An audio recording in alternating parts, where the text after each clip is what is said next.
to do our best to try to get the truth to the American people and try to get some justice for these victims. I think there are still some more documents from the Department of Justice. You're suggesting that the Democrats are using the Epstein's victims as political footballs? Well, so far, that's what it looks like to me.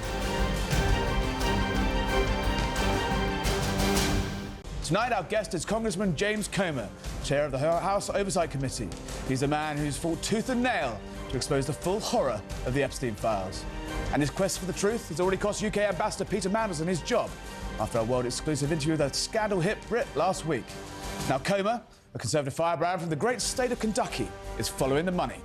He's forcing the Treasury Department to hand over any financial documents related to Peter Epstein and his fixer-girlfriend, Ghislaine Maxwell.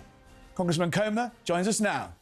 Congressman, thank you for joining us. The Epstein files have already cast a dark shadow over Washington and London. It's cost one ambassador his job. What happens next? And what happens with Prince Andrew? We're reading reports now that the scandal-hit royal could be next in your sights.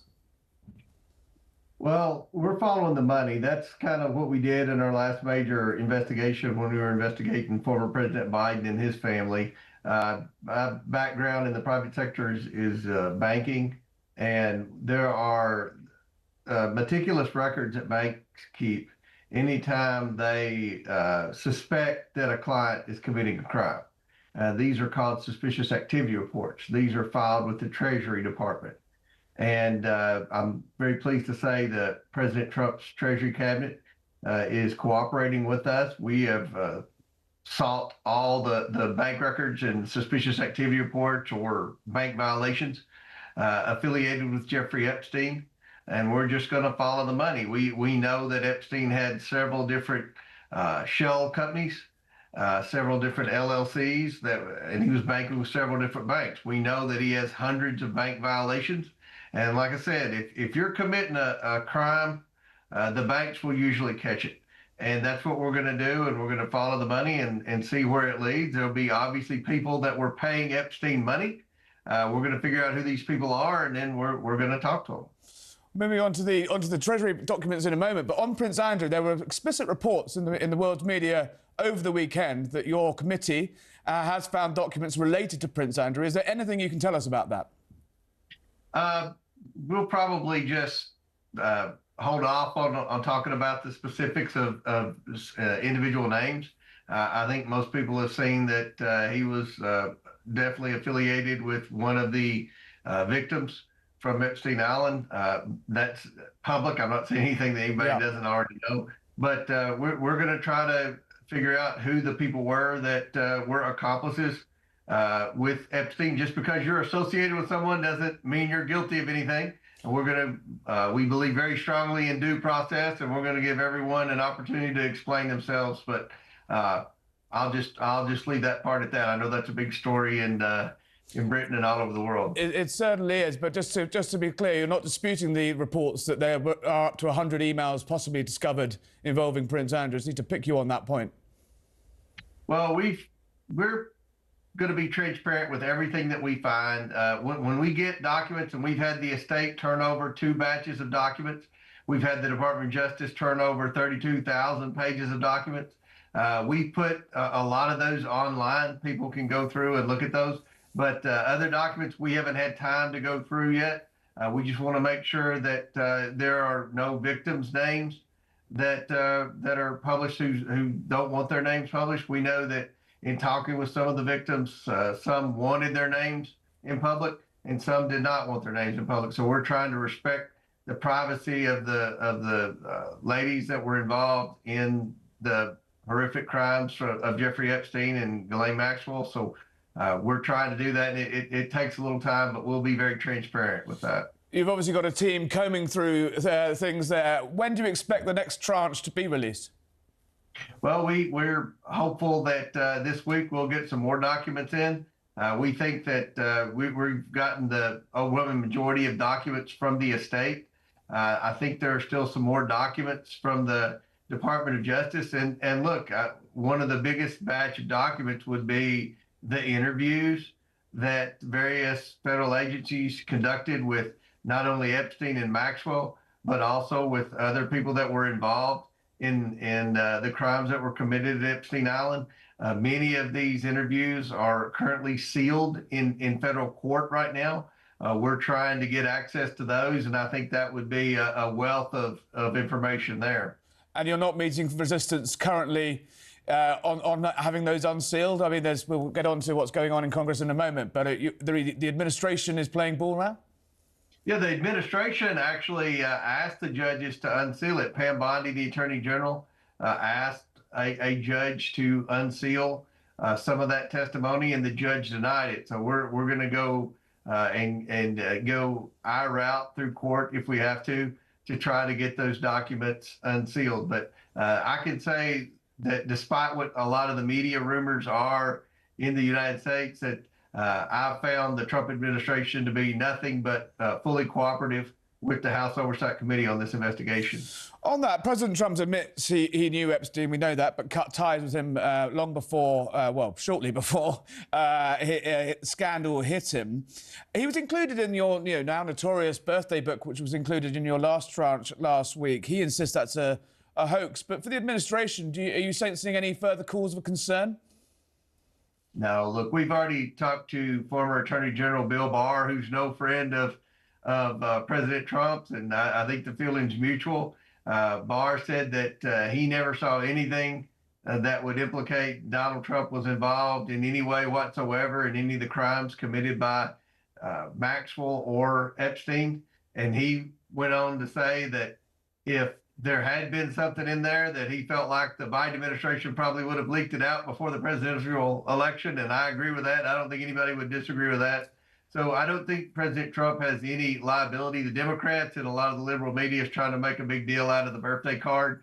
The birthday card has absolutely nothing to do with the crimes that were committed against the women.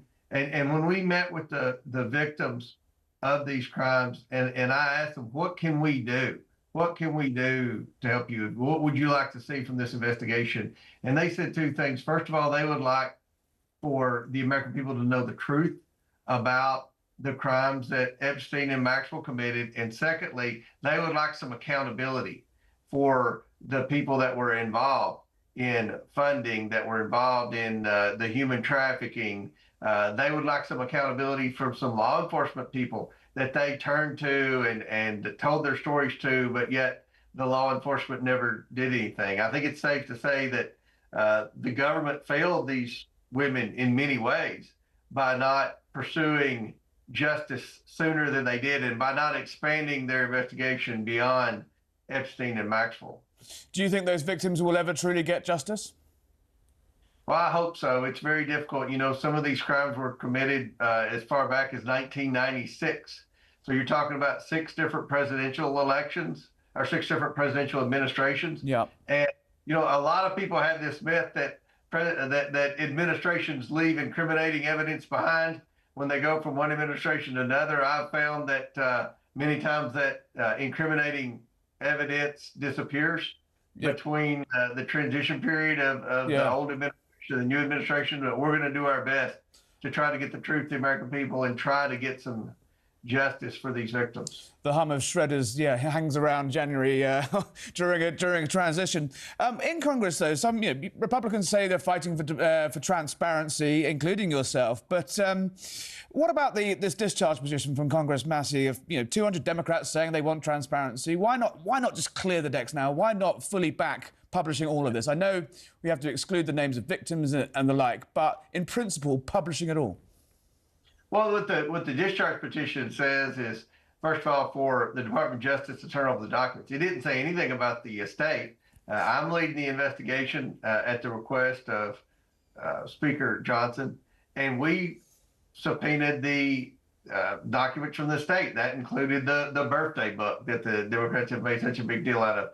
Look, let's be honest, the Democrats don't care about transparency. They're not really that concerned that I can tell about justice for the victims. They have one goal, and that's to try to dig up dirt on Donald Trump or try to embarrass Donald Trump. That's why they signed this discharge petition. And it's very unfortunate because our investigation is going to go even further. And look, even if the discharge petition passed the House of Representatives, it's then going to have to be voted on in the Senate. Yeah. The Senate not known for speed or efficiency or getting to 60 votes. So I don't think the discharge petition is anything more than just a tool from a disgruntled Republican and a lot of Democrat and every Democrat to try to embarrass Donald Trump. So you're suggesting that the Democrats are using the Epstein's victims as political footballs? Well, so far, that's what it looks like to me. That's a terrible thing to say, but we've had opportunities to stand together and focus on releasing all the documents. I released 100% of the documents when we got the Epstein estate documents in, and the Democrats released one thing: the birthday card.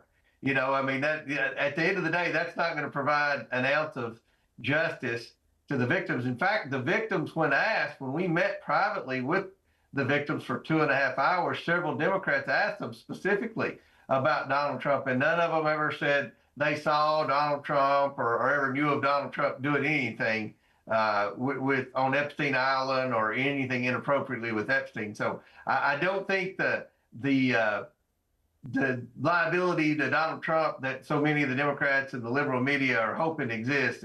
I'm pretty confident that the only affiliation with Trump and Epstein is Epstein was active in the social circles in West Palm Beach, where Donald Trump is, where Mar-a-Lago is, and they saw each other at events. And when Trump found out that Epstein was committing or potentially committing crimes with women, I think that's when he kicked him out of Mar-a-Lago, and I don't think there's any evidence that would suggest they had any relationship after that. So in your view, Trump is innocent or entirely? Yeah. In that case, Donald Trump, during the campaign for his re-election, put this, Epstein files front and center of a number of his rallies. He wound up the MAGA base pretty successfully on this. We had, MAGA influencers invited into the White House and given the first tranche of the Epstein documents. And then he essentially U-turned, and now he says it's a Democrat hoax. What do you think is behind that change of mind? Well, it's an odd series of events. It goes back to when Pam Bondi said she had the Epstein list on her files and she was reviewing it. And then they walked back and said there was no Epstein list. I mean, that's a question I think Pam Bondi needs to answer. With respect to the hoax, I don't interpret what Donald Trump said as the Epstein Island criminal activity was a hoax. I think what he means by hoax is it's a hoax that the media is trying to say that Donald Trump ever went to Epstein Island or Donald Trump was ever involved in inappropriate relationships with these young girls or the human trafficking. That's what Donald Trump, in my opinion, refers to as a hoax, not the crimes in general. I think he knew Epstein was a bad person, and that's why he kicked him out of Mar-a-Lago. I don't think he's kicked very many people out of Mar-a-Lago in the history of Trump's ownership of Mar-a-Lago. So that's what Trump's talking about with the hoax. But with respect to Pam Bondi, I don't think anyone would say she's handled this situation in a perfect manner. Mm-hmm. So I think she has some explaining to do. But at the end of the day,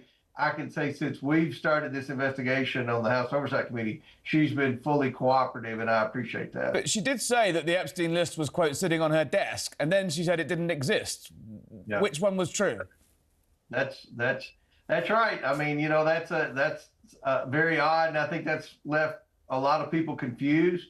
From what I can gather thus far, I don't know that there's an actual Epstein list like what people would think. I think the Epstein list, if there is a list, is a list of people that were known to associate with Epstein. I don't think it's like his phone book, essentially. Pretty much, yeah. And being in that is not constituting, some of the names that are in that are, very well-known global figures. Being in that does not, in your view, constitute, being cause for investigation. Right. Yeah, I think, just because you know someone doesn't mean you're associated with their criminal activity or you have any knowledge of the criminal activity. So I don't know if that's part of the reason that there was some initial resistance by the Trump administration, but I know the president's very frustrated because a lot of the liberal media is trying to say that he's covered up for himself or his friends, and I don't think that's the case at all. I think the president wants this to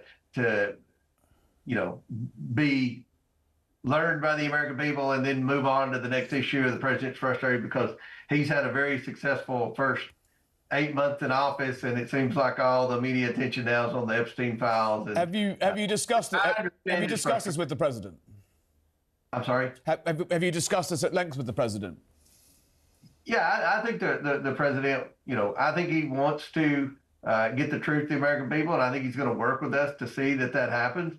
But I don't think that, I think he's very frustrated because the media is trying to make a story here about him that's not. Look, this is a president that they said was colluding with Russia. Now we know that he wasn't. When he was warning about COVID coming from China, the media said he was a conspiracy theorist. Now we know it was. When he had reservations about Dr. Fauci, now we know it's true. So there are a lot of things they've said about President Trump that weren't true. And I know he gets frustrated whenever there's a new false narrative, and he believes that there's a false narrative about he and Jeffrey Epstein, when there's no evidence that anyone's seen that would suggest that there's any type of criminal liability. What do you consider your role to be, your most important role to be here? Clearing the false narratives around this story, or ultimately seeing it through to its end, and regardless of where it goes? Well, this was an investigation I asked for, but obviously it's something that's very important to America. It's caught the attention of conservatives and liberals. So what my number one priority is to get the truth to the American people. We're going to try to get all the Epstein files, 100% of the Epstein files, and make them public. We're going to try to figure out who some of these people in the government were that the girls went to and turned to for help. And according to the victims, the government turned a blind eye and did not help them. We want to know who was funding all these escapades on Epstein Island. That's why we're following the money. And once we find out all that, we want to just make it transparent. My committee, we can't arrest people. That's the myth that a lot of people say, why haven't you arrested anybody? All we can do is investigate, and we're going to do a thorough investigation. I think my investigation thus far has been the most thorough of Jeffrey Epstein. It's certainly causing waves. Before we move on, I'm just going to have one more go. Do you promise to release any information regarding Prince Andrew should it cross your desk? Yes, anything we get on that, we will release. Thank you. I mean, I'm going to change the subject now to the tragic incident that happened last week. Sorry for the slight turn in direction on this one, but Charlie Kirk's murder has shocked the world. It's led the headlines here in Britain, it's led the headlines in America and across the globe. Political violence is, no longer on the fringe, but it appears to be a weapon used by those that can't win arguments. Can I get your response to last week's horrific incident? Oh, it's terrible. Charlie Kirk did everything right. He went to colleges and universities, and I believe that in America we've had colleges and universities that have gone from trying to teach students how to think to teaching students what to think. And what they're teaching them to think is a far left ideology. And Charlie Kirk would go to the campuses and try to inspire young people and encourage debate and encourage people with differing opinions to come and debate him and argue their point of view. And that's what America's all about. That's what our Constitution's all about. That's what our political process is all about. And a lot of politicians have gotten to the point where they don't really focus much on college students because college students don't have a good track record of actually voting. Usually people in America don't start voting until they get to be 30 years of age. Charlie Kirk started focusing on kids in high school from ages 16 and 17 all the way through college years, and he built up an enormous organization, and he made a huge difference in inspiring people to be involved in the political process. And he didn't fight or advocate for any type of violence or ugliness towards those he disagreed with. He wanted to debate. He wanted to debate in public, and it's just awful what happened to him. Vice President Vance has said the message from this is no unity. Mm-hmm. Is that the correct tone to strike? I hope so. I mean, the political temperature is too high. We have too much disagreement. It's okay to disagree, but when your disagreement turns to violence, then that's a problem. And we've got a situation in Washington, D.C., where, we've September 30th is when we're supposed to pass a spending bill, and you've got Democrats that said we're not going to vote for anything. We're going to let the government shut down. That's not governing. You have a responsibility to govern. We have a responsibility to debate. That's what the House floor is for. That's what the Senate floor is for. But we don't need to be as nasty and ugly. And that applies to both parties. I agree with President Bass. Talking of lowering the temperature, I want to play you a clip from a speech that Elon Musk gave in London over the weekend. Have a look at this. Whether you choose violence or not, violence is coming to you. You either fight back or you die. You either fight back or you die. And that's the truth. Today, Elon, I think the British public are telling the world that they're ready to fight back. Good. Yes. Come on. Is language like that helpful from the world's most richest man, possibly second most powerful man in the world? Well, I think that we all need to take a step back. I think we've all probably said things that could be interpreted wrong.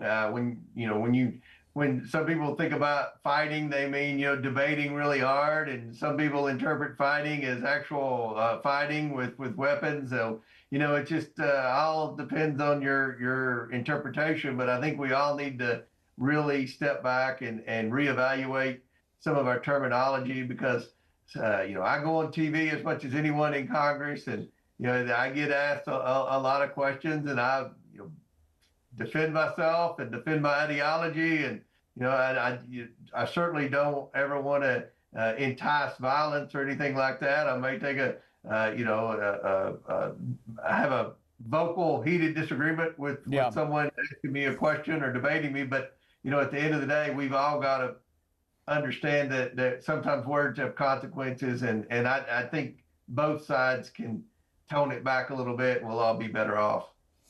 I mean, you talk about standing your ground. You've been a fearless fighter for relentless on corruption, on cover-ups, especially under the Obama era, the Biden era. This critics say it's sort of partisan warfare versus actual seeking of transparency. But the way the media, spin stuff, the way that, as you say, the heated debates on the floor are split down very partisan lines. Is real accountability, in your view, possible in Washington these days, or does everything just go into this partisan blender? Yeah, I mean, we just, the whole political process in Washington is broken right now. And you have the way Congress was set up, it was set up to have compromise. That's why it takes 60 votes in the Senate, not just a majority. And what's happening is people run for office today, and no one runs ads saying, I'm going to compromise. They say, I will not compromise, and then they get to Washington and they do what they campaign on. They don't compromise, and it's almost impossible to get anything passed. And you have to have moderates. You have to have you have a lot of liberals and a lot of conservatives. But used to the way it worked in the legislative branch, the moderates were the ones that would bring everybody together and govern. There aren't any moderates left. They all got beat. They either got beat in Democrat primaries or Republican primaries, and everyone's either very conservative or very liberal, and it's become a whole lot more difficult to govern. And then I'm going to throw the media in on this to share the blame. You've got networks that are either lean liberal, which most of them do, or lean conservative. And, well, I think more lean liberal than a conservative. Yeah, it's a lot more liberal than conservative. But they, if you watch MSNBC, they attack Joe Manchin, who was a good moderate member. If you watch Fox, they attack Mitt Romney or whatever. So it's very difficult to govern. Congressman, while I've got you here, I know a cover-up dear to your heart. What's the latest on the Biden auto pen? It's a sort of fascinating story, that. Do you believe that Hunter Biden's pardon, for example, is valid if it emerges that his dad didn't even sign it himself? Unfortunately, Hunter Biden's is about the only one. Oh, no. Funny that, isn't it? The rest of the Biden family, all of Joe's brothers and his sister-in-laws, the auto pen signed. Dr. Fauci, that one was signed with the auto pen. All the members of Congress like Adam Schiff and Jamie Raskins. And so, in your view, is the auto pen worthless? It's not a real pardon. But you're not supposed to use an auto pen on a legal document. But what we found is that no one could say definitively that Joe Biden was the one making the decision on how to use the auto pen, and that's what the real problem is. Congressman, I'm going to let you go in a second, but President Trump's arriving in London this week for the state visit. There's lots of things that could go very well, a meeting with the royal family, for example, and the King. There's lots of issues that could go quite badly wrong. Free speech in the United Kingdom is a massive topic of debate at the moment. Do you think it'd be right for the president to raise issues of concern while he's over here? Well, I think the president's got his own unique foreign policy style, and it's worked. I mean, I think if you compare... Certainly one way of putting it. I think he'll make the right decisions, and he knows Great Britain's a friend, and we want to continue to have a great trade relationship. But is he going to be? Should he be a critical friend on issues like people being arrested for what they tweet and online censorship? Well, I think if he disagrees with something that's going on over there, he'll say it. That's the kind of person he is. That's the kind of leader he is. But at the end of the day, I'm pretty confident President Trump knows that Britain's a friend and an ally, and we need to keep it that way. Congressman, I'm going to have one more go. Will we see anything about Prince Andrew in the next tranche of the Epstein files? Before you go on, yes or no? Probably not in the next batch. But not never. Yeah, if he's involved in, if his name's mentioned, you'll see it. Congressman Comer, thank you very much for joining us on Harry Cole's Save the West.